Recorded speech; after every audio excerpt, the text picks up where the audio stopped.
How to reply to Instagram comments with Reels. So the first step is by opening your Instagram app and then by going to your profile found on the lower right corner of the screen. And then simply go to your Reels by clicking on this button found right here or the Reels section.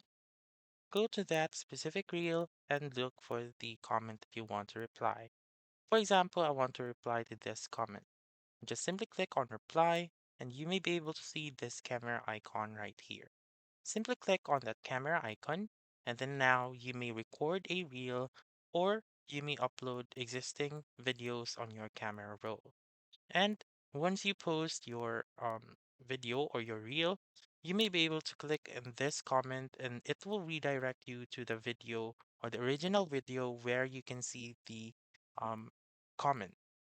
Again, you should simply go to this section right here, go to the Reels, and choose the comment that you want, and simply click on this camera icon.